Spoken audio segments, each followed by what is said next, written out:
sharing experiences, really important, learning from each other, hearing from our expert speakers. I want everyone to really take control of their health, because it's your body and your life, and if you're not in control of it, no one else will be. Turns out that almost all pacemakers are completely fine to go through an MRI scanner. Both septal ablation and surgical treatment show good results. It's safe, comparable. HRT for many women is a lifesaver. However, and it was a real shock, they told me I did need a transplant. It's funny being a carer. You know, sometimes people don't take their medicines properly and you get cross at them. Why are you not taking your medicines? I would say the next big stage in the development of this story was our understanding that this is, in many people, a genetic condition. So it's a heritable and transmissible disease. So some of the pros of genetic testing are that we can find a causative gene change in some people. Good morning, everyone. My name's Rachel Bastiaenen. I'm a cardiologist based at Guy's and St Thomas's Hospitals here in London, and I'm tasked with talking to you today about arrhythmogenic right ventricular cardiomyopathy, which from here on I will just refer to as ARVC, if that's okay with you all. Some familiar faces, and I was here last year and have changed some of the slides, but I apologise if there's any repetition from what I talked about before. It's going to be a little bit of a whistle-stop tour, and I, as we said already, very happy to take questions at the end. So if there's anything that I don't elaborate on and that you'd like to hear more about, please do ask. So I thought we'd start by just asking what ARVC is. Now, this is a slide which shows an old study now, but one of the first reports of what at the time was called right ventricular dysplasia. And I think, to me, it's always interesting to see that this was a report from 1982. And to me, 1982 doesn't feel like such a long time ago. Certainly it was during my lifetime. And to think that this condition was only recognised during my lifetime and how far we've come, which I hope I'm going to show you in the coming slides, is quite incredible. These early reports, you can see here the way tests were done was quite different and quite a lot less precise than the tests we do today. The ECG, which is the panel on the left, hasn't changed so much, but in the middle we see some fuzzy, I wonder if does that show on the screen? No, it doesn't, but in the middle we've got a sort of fuzzy black and white image at the top, which is an echocardiogram, and as you can see there's not much that you can see on there, whereas in current day, the echocardiogram images are really very clear. There was some reliance on histopathology, so post-mortem specimens, and also in these days, people did angiograms, that's injecting dye into the heart cavity whilst taking X-ray pictures to get a look at the structure and the function of the heart. Not something we do now that we have cardiac MRI. So what we are able to understand about the condition has been changed significantly by the advent of cardiac MRI, the clear pictures we get from cardiac MRI, but also an increasing and what continues to evolve as our understanding of genetics and genomics. So we know that ARVC is heritable and that it predominantly affects the right ventricle. There's a progressive loss of myocardium, that's the heart muscle tissue, and that becomes replaced by fibrous tissue and fatty tissue. The way we diagnose it has changed also and evolved over time and continues to evolve. We've just heard Perry Elliott talk about new classifications for cardiomyopathies, which were published by the European Society of Cardiology last year, and which I'll touch upon at the end of this section of my talk. But the way we diagnose ARVC, we've seen different iterations of what we call task force criteria.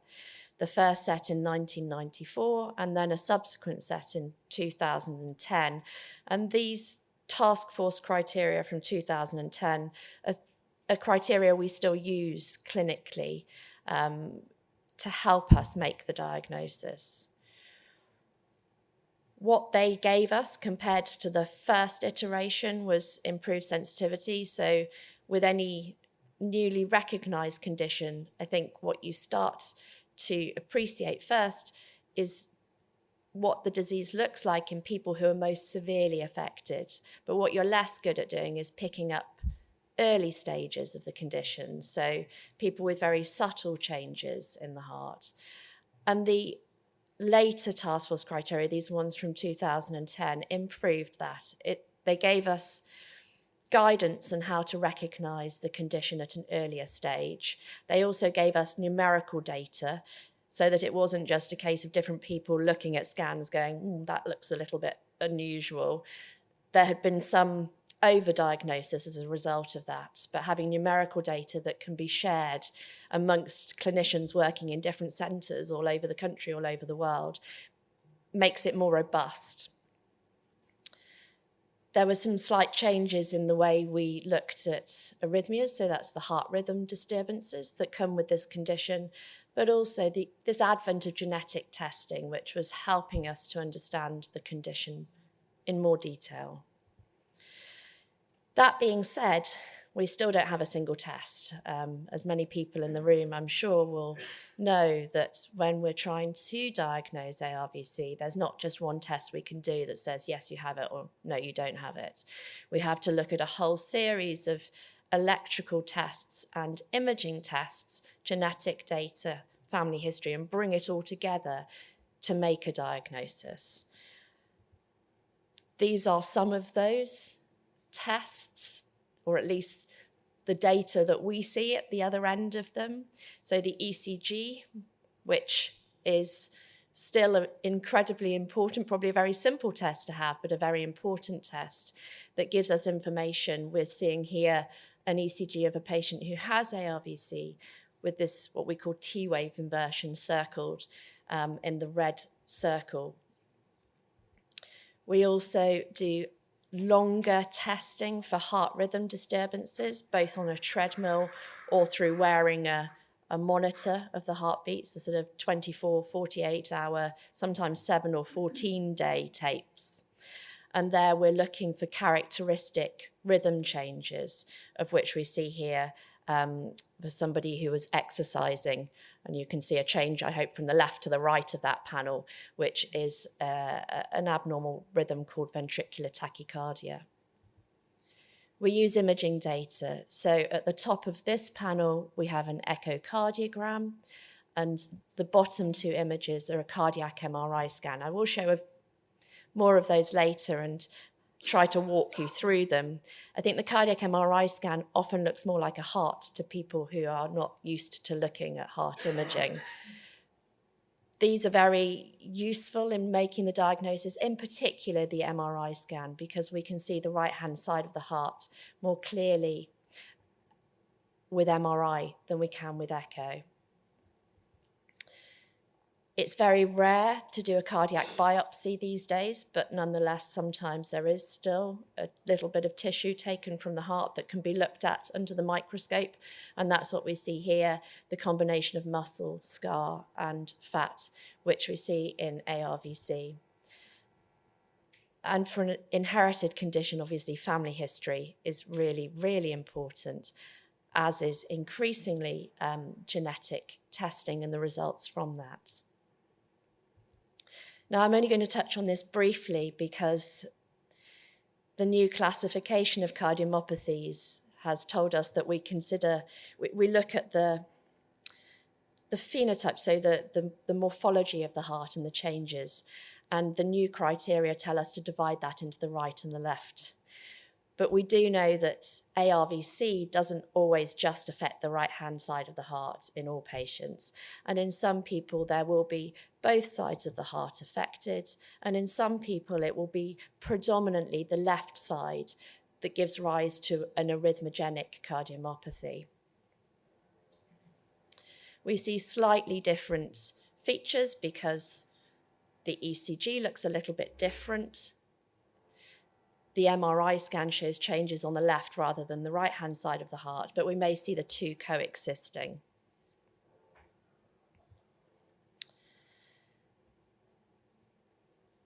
As I mentioned earlier, MRI and genetics have been really important in the way we've learned more about this condition and continue to learn more about this condition. Just to reiterate that today what we're talking about is the right-sided disease, or ARVC. There have been terms in the past used, arrhythmogenic cardiomyopathy, to try and encompass everything, or ALVC, arrhythmogenic left ventricular cardiomyopathy. All of those terms have been pushed to the side really because of the new criteria, which are these, and which Perry Elliott just mentioned in the opening lecture, that the ESC has published these guidelines to help us to interpret the changes we find, to interpret the conditions, but also to build upon that in order to tailor treatments and, you know, in years to come, hopefully increasingly personalised medicine. So what these guidelines tell us to do are to consider that cardiomyopathy, it can be recognised, people can present with different things. There may be symptoms, there may be an incidental finding during a routine test, or it may be as part of family screening. And then what we do is we focus on the morphology, so the shape of the heart, the function of the heart. We also use MRI to look for any scar tissue within the heart, and that helps us to differentiate cardiomyopathy into one of these 5 buckets at the moment. It's still quite a crude tool in all reality, but improving, and I think will continue to improve and evolve, particularly with genetics. So what we will continue to focus on is ARVC. That's cardiomyopathy affecting the right-hand side of the heart, and that which is diagnosed using those task force criteria that we've just talked about. I hope that this is all clear so far. Please stop me if it's not. Okay, good. So I've talked a lot about genetics. I'm going to touch on genetics in the second part, more broadly to start with, in that, you know, genetic testing is something that we are doing more and more of in many different conditions, and inherited cardiac disease is one of those. You hear genetics and genomics bandied around and often interchanged. Genetics is where we study heredity and we study the genes, so the DNA, the coding of the DNA that tells our body how to form, so it codes the proteins that make us who we are. Genetics only focuses on those little coding areas of the genetic code, but our DNA is much bigger than that. And so genomics refers to everything in, it says here in organisms, we're talking about humans, the complete set of our genetic information. So the DNA is the genotype. You may hear people talk about the genotype. And that's what tells our body how to do something. The phenotype you may have also heard about is the thumbprint. It's what it looks like at the other end. So for example, our DNA, our genetics, determines how tall we become, but it's the translation of that genetic information into the proteins that make us who we are that then gives rise to our height.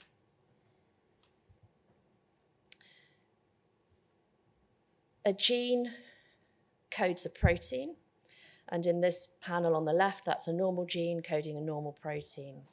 When there's a change in that gene, here it says a mutated gene, mutation. We've moved away from using that.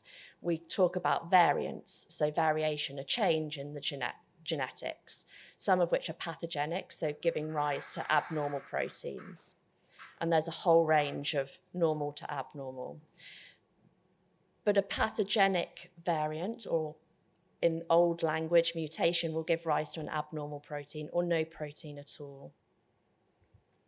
When we're thinking about results of genetic testing, we get different information back. When we check an area of the genetic code, we may find that it's within what we know to be normal.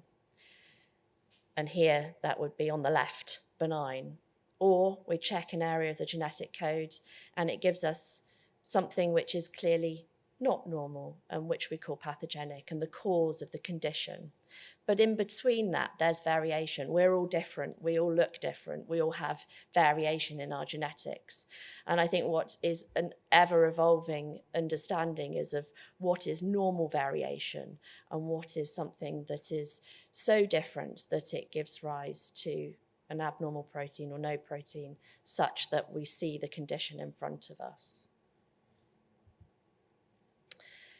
But genomics can improve what we do, and this is a sort of broader look at genomic testing in England. We know that genomics can improve the health of our population by understanding and diagnosing rare conditions more quickly. That applies to cancer as well. There's genomic testing done for cancer. For an individual, it can help to tailor the treatments. You heard Perry Elliott talk a little bit about that, how understanding a genetic cause can help us to understand which treatments are the best treatments to use for an individual. It can also help us to understand the condition in more detail and perhaps evolve and create new treatments for it.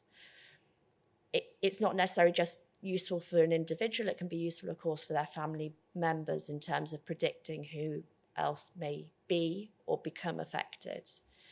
In England, we now have 7 regions in the country, our 7 genomic medicine services, and each has a genomic laboratory hub. That's where the genetic testing is done or the samples are analysed. And each area has a genomic medicine service alliance. And so that's an organisation which helps to train those within that area in when to consider genomic testing and who to consider it in, how to counsel people to have it done, and how to arrange the test.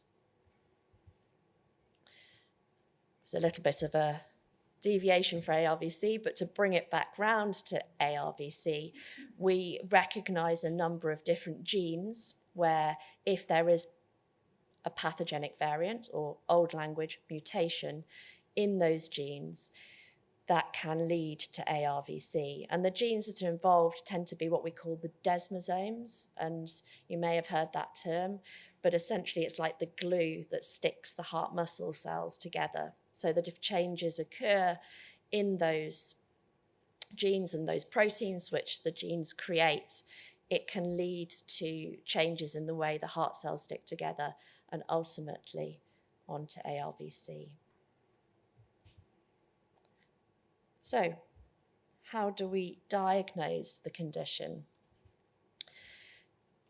Clinical features, speaking to people, hearing history, and performing examination are important. We do lots and lots of tests, increasing numbers of tests, but actually, none of these will ever fully replace the ability to speak to someone and hear what their symptoms are. That being said, we know that people with ARVC may have none. So they may be what we call asymptomatic. They may have symptoms such as palpitations, so like an awareness that the heart rhythm has changed, sudden heart racing for no particular reason. There may be what we call syncope or blackouts. In later stages of the disease, if there's a change in the way the heart pump is working, there may also be breathlessness or ankle swelling or other things that start to develop. And we think of this clinical course with a concealed stage. First of all, electrical changes, so changes that we might see on the ECG or during heart monitoring.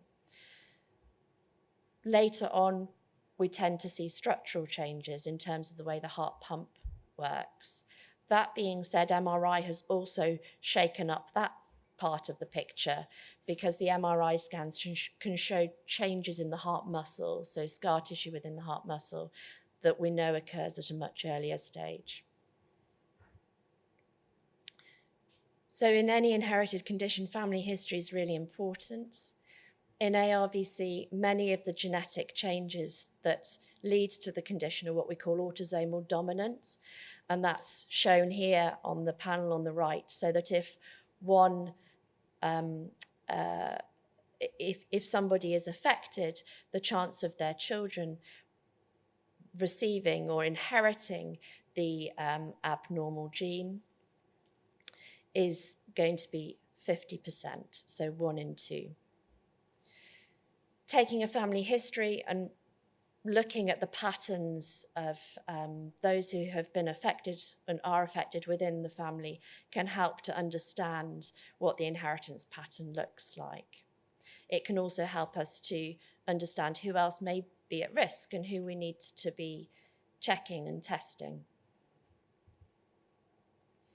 So the good old ECG, been around for a long time and is almost certainly here to stay, because the ECG is the first test that we do. Many of you will probably have had an ECG, which is connecting the little stickers and the electrodes to your chest and then recording this trace of information, which is what we look at. And again, this shows this changes, what we call T-wave inversion, consistent with ARVC. Heart rhythm monitoring, this is a printout from a 24-hour tape for a young lady who was getting palpitations and dizziness and breathlessness when she was exercising. And this was around the time of the COVID pandemic, so it was a little bit unclear what the causes were. But once she wore her 24-hour tape and went for a run, you can possibly appreciate that these sort of jagged lines are not normal heart conduction, and this is a recording of the rhythm abnormality, ventricular tachycardia, which helped to build the picture and make her diagnosis of ARVC. This is the cardiac MRI that we talked about. So here we use magnetic fields. There's no radiation involved in a cardiac MRI. We use those magnetic fields, radio waves, and gradients, field gradients, to form these images. So the images on the right are the images that we see. The top, I don't know if this plays, it does play, is what we call a cine image.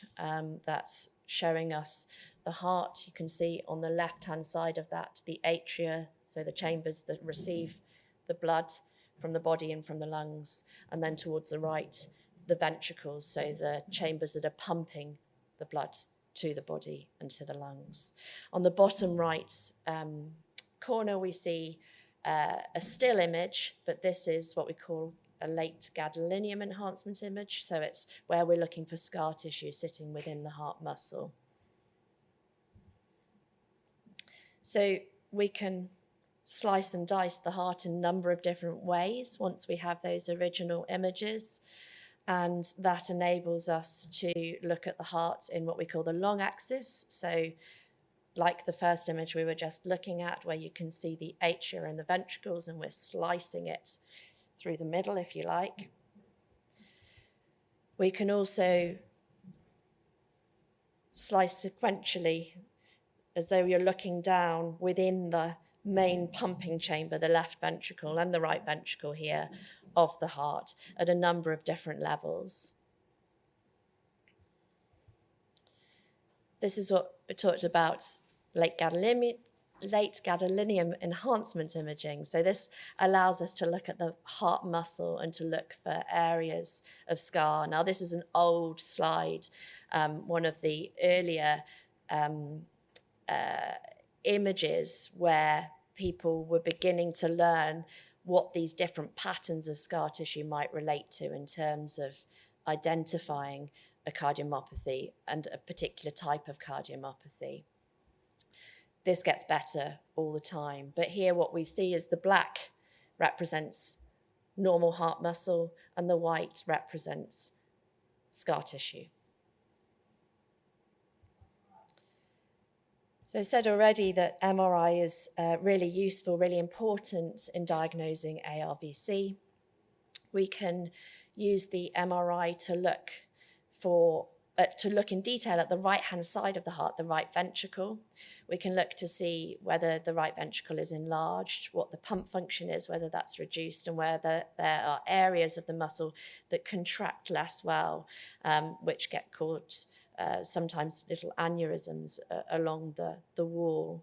We can also use that tissue characterization.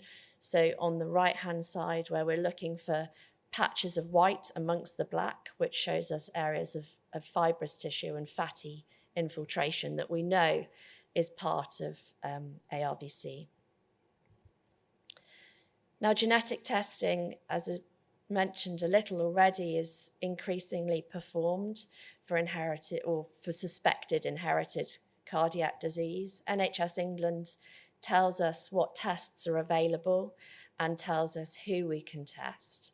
So for cardiology, this is the list of different conditions, and the R number on the left refers to what we call the panel. So that's the selection or the set of genes that will be tested to look to see if there's a change that explains a particular condition. You can see that just like our classification of cardiomyopathies is evolving, so is the genomic test directory has to do the same. And I think you can probably see that ARVC has its number R133, but you can also see that there's a second one, R132, which is dilated and arrhythmogenic cardiomyopathy. So at the moment, if somebody has ARVC, so it's just the right-hand side of the heart that's affected, they will have a panel of genes, the R133 panel, to look to see if a cause can be found. But if there's an arrhythmogenic cardiomyopathy, or in the new classification, non-dilated left ventricular cardiomyopathy, NDLVC, we're more likely to do the R132 panel, which is just a slightly different set of genes, essentially. We're guided by what's a copy on the right, the National Genomic Test Directory, and that is kept up to date, and all of this is reviewed a couple of times a year.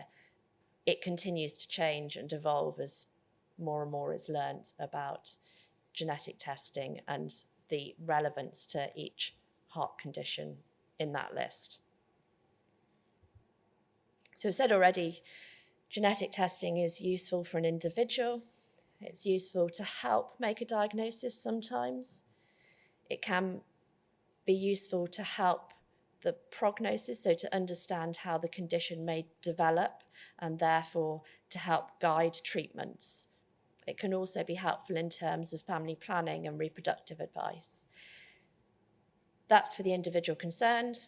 We also think in inherited conditions about relatives, and it can be helpful if there is a genetic change identified. It can be used as part of screening, so it can be used as a test that can be offered to other family members to help identify those who have or may be at risk of developing a condition. So management, multidisciplinary care, top and foremost. This isn't, this is from the ESC guidelines that I just talked about, the guidelines that were produced last year around cardiomyopathies. But I think it shows nicely how important it is that there is a team of individuals, a team of professionals helping to look after each patient. And that's obviously not just a cardiologist. That involves cardiologists who work with children, so pediatric specialists, adult specialists, those who specialize in inherited cardiac disease, but also those who may specialize in heart imaging or electrical disorders, we call it electrophysiologists. Other members of the team, vitally important, are specialist nurses, our genetics colleagues, our consultants, and also genetic counsellors. We work closely in inherited cardiac disease with others, including sometimes our pathologists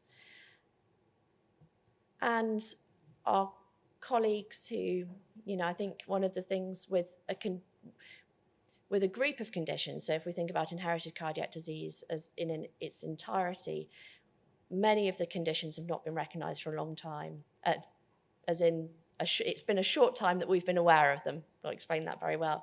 And we're still learning, and therefore research is a really important part, I think, of everything we do, and marrying up clinical care and research.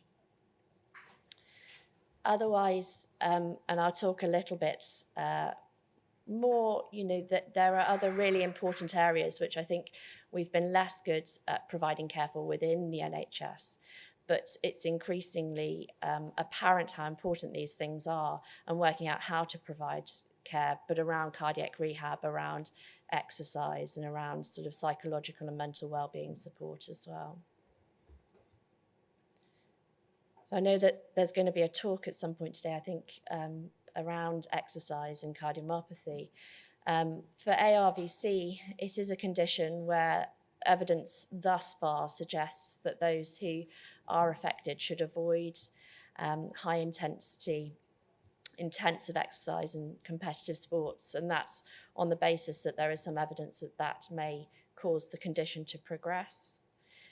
There's less evidence around those who are gene carriers but don't have any signs of the condition. And I think, there's a big focus, and I think it's been highlighted as one of the sort of research priorities to understand that better and to try and understand what level of exercise people can do safely.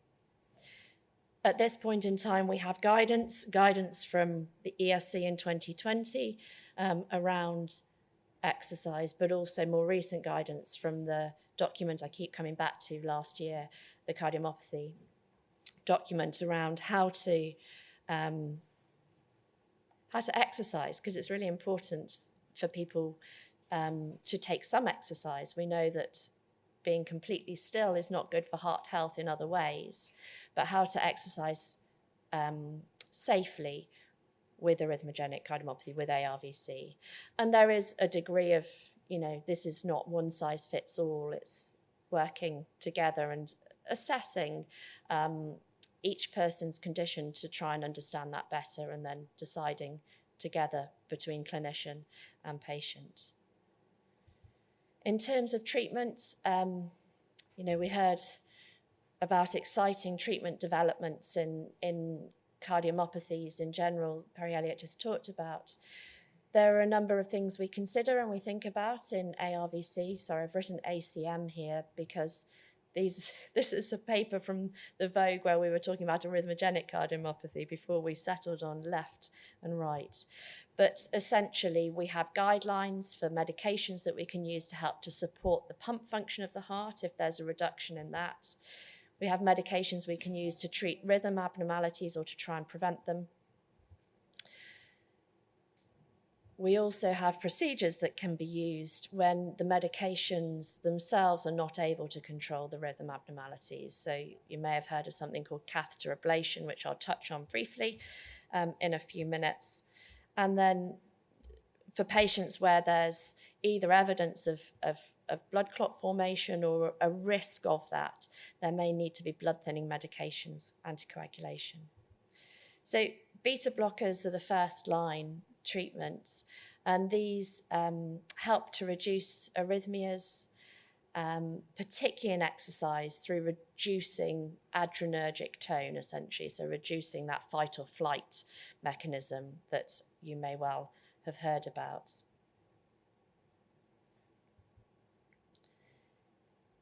I mentioned catheter ablation. This is not something that the majority of people will need, but for those who are still getting rhythm abnormalities despite medications, and often that's not just a beta blocker, there may be other ones tried, like sotalol or amiodarone you may have heard of.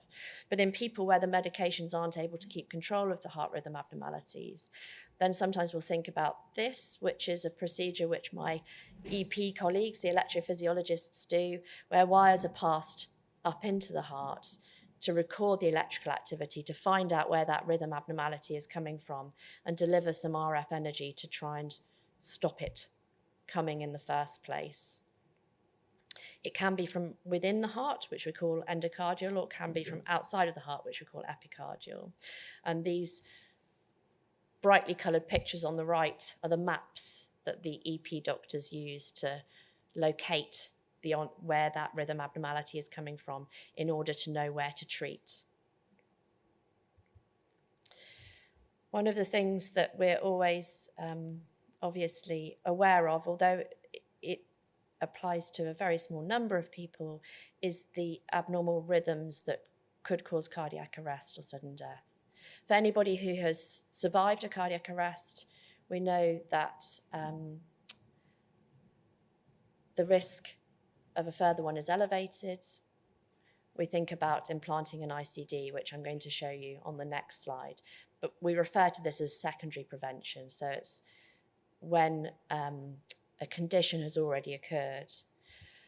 What's harder is trying to understand who's at risk in this, what we call primary prevention group. So who has risk features that mean we need to think about increasing the treatment that we offer, including perhaps an ICD, and trying to tease out those who are at the highest risk so that we can intervene before there's a problem. And there are all these things, you know, we have risk factors that trial data have shown us, evidence for what constitutes a higher risk, but also we're seeing the rise of these, what we call risk calculators. And again, I think Perry Elliott mentioned them in other cardiomyopathies in the lecture earlier, but we have one, an ARVC risk calculator. Again, this is individualized and often requires us to talk within what we call an MDT, a multidisciplinary team meeting, with all of the specialists meeting together to try and work out what the best course forwards is, followed by, of course, a discussion between clinician and patient to work out what they want. This is an ICD. It's like a pacemaker, but it's able to deliver a small electrical shock to reset an abnormal heart rhythm. These devices continue to evolve. At the top, we see what we call the transvenous device, the device that's been around longest. It's a box with 1 or 2, sometimes 3 wires that feed down through the veins into the heart. But newer technology is coming, has already arrived, and continues to develop and evolve. These panels at the bottom of the screen show newer types of ICD where the wires don't sit within the heart, they sit within the muscle or the tissues of the chest wall.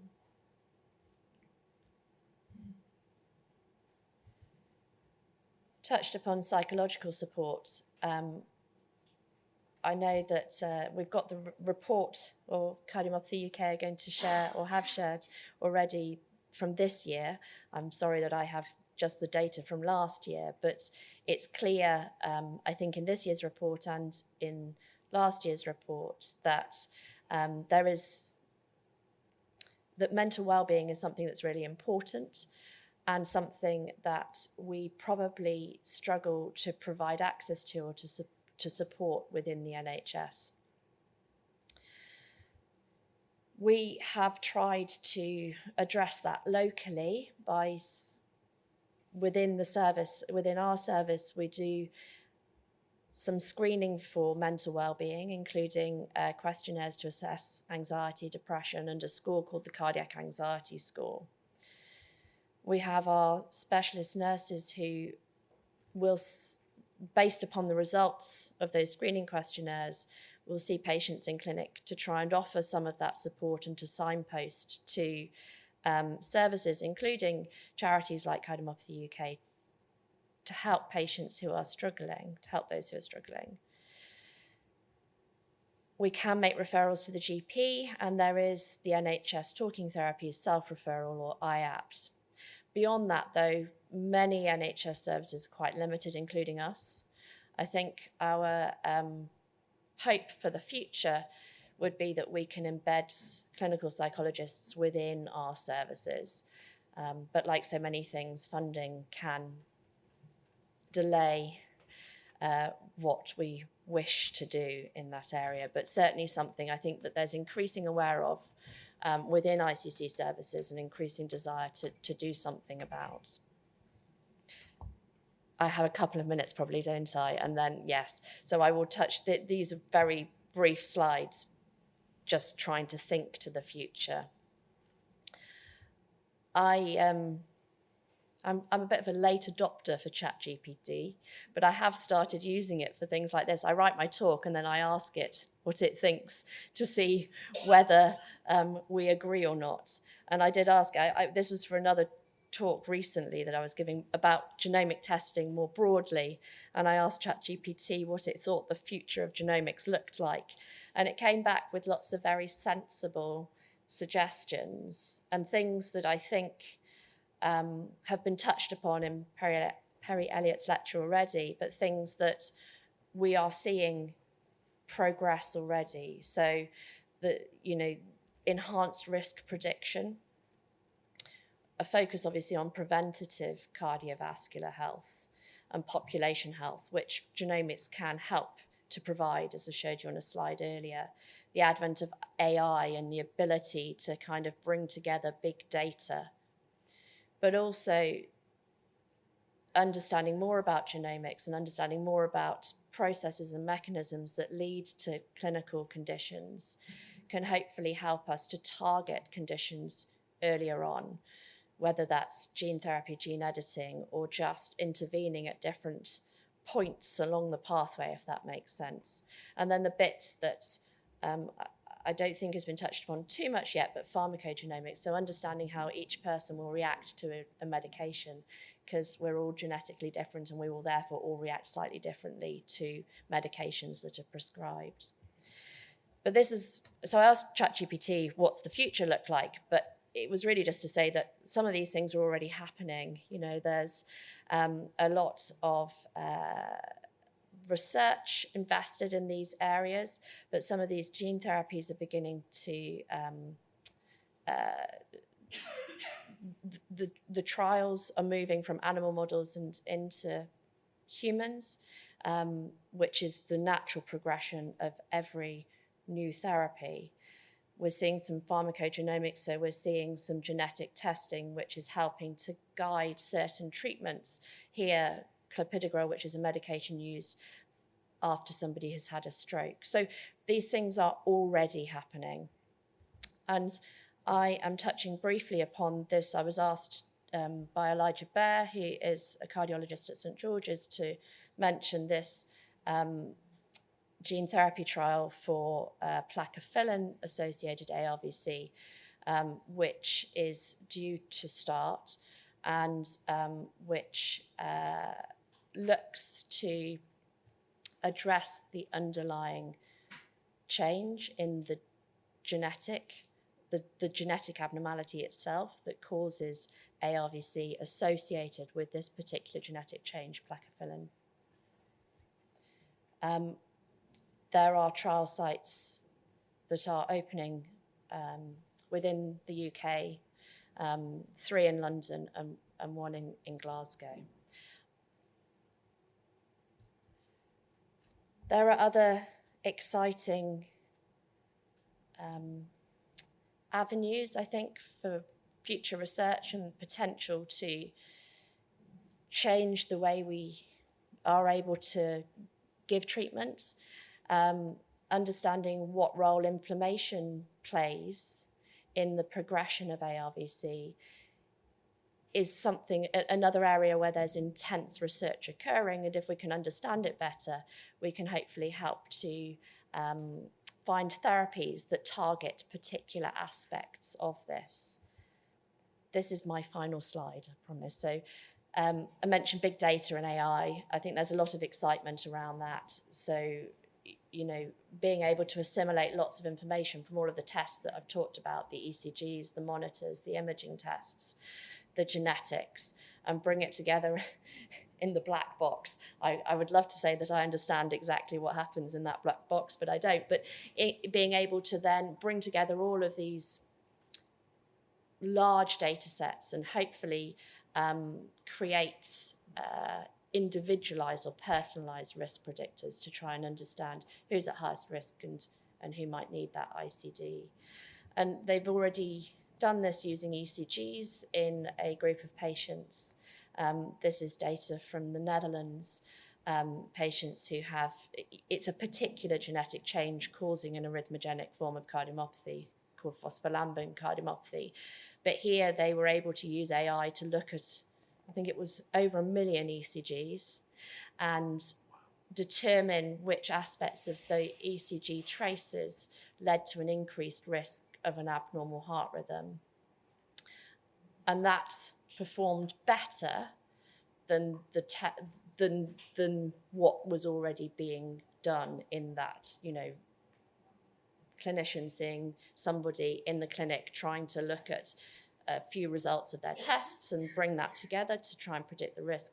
This AI ECG algorithm performed better, but it's not going to be something that would be used on its own. It would be something that's incorporated into what's already being done to try and continue to refine and get, you know, for us to get better at working out how to best look after those who have ARVC.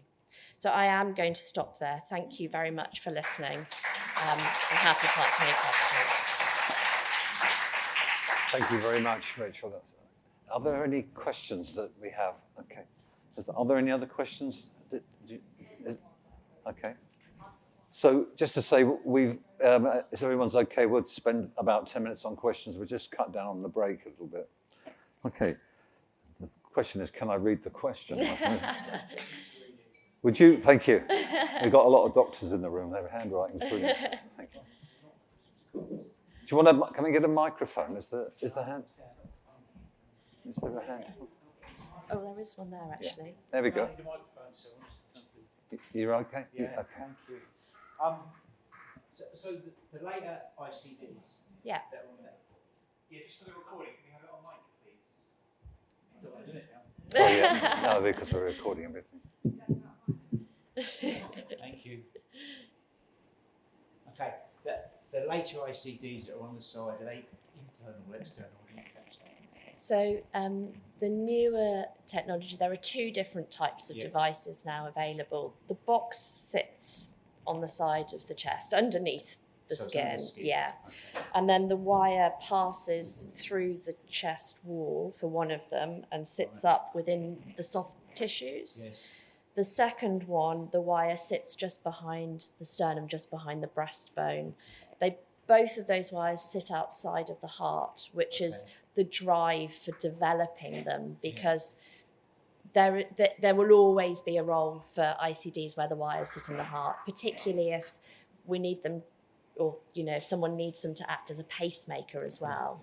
But if they're being used predominantly just to be a defibrillator, which is the ability to deliver that electric shock to reset a heart rhythm, then the move is to try and bring the wires outside of the heart, really because of infection and the risks of introducing metal inside the heart. So that's what's driving them.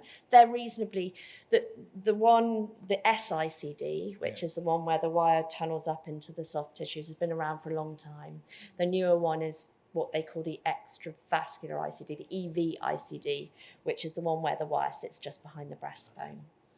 So leading on for that, at the moment I'm an ambulance technician. Yeah.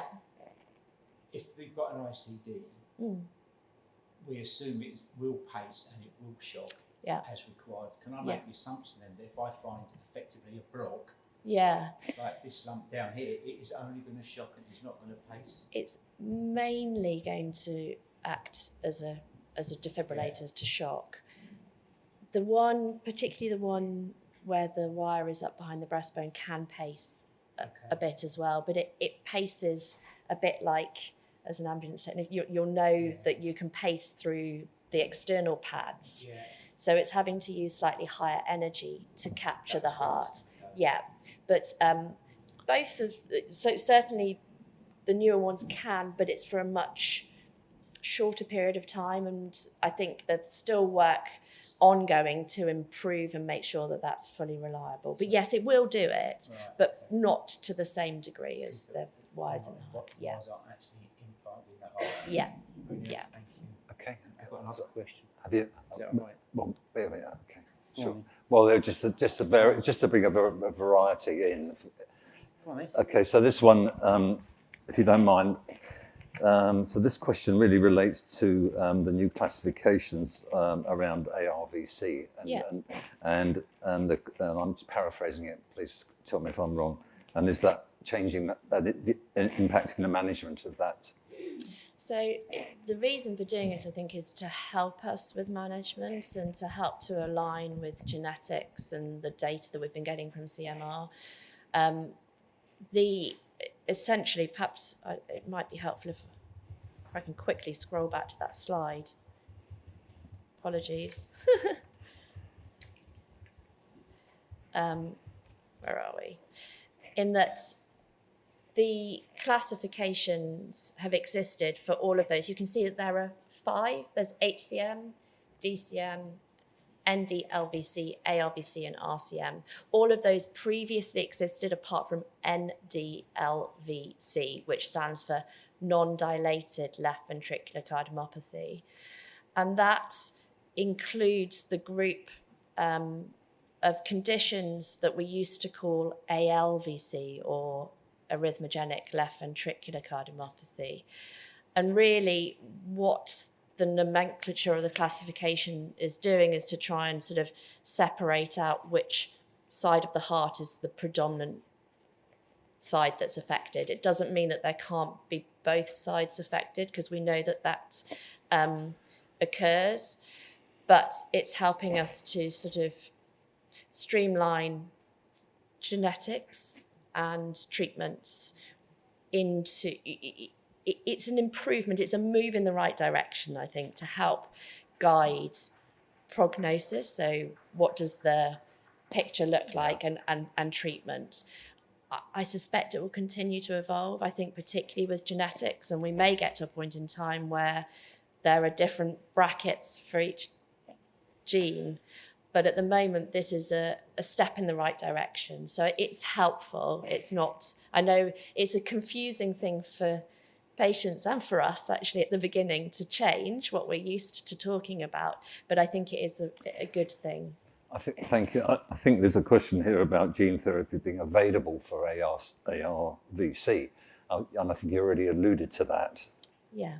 So if that's okay, I'll move on from that one. So that's, yeah, I mean, a trial for plakophilin ARVC is what's opening. In terms of clinical gene therapy prescribed more broadly, we're not there yet. I can see these are quite detailed questions, but can you have an MRI with new ICDs? Is that correct? Yeah. What do you feel?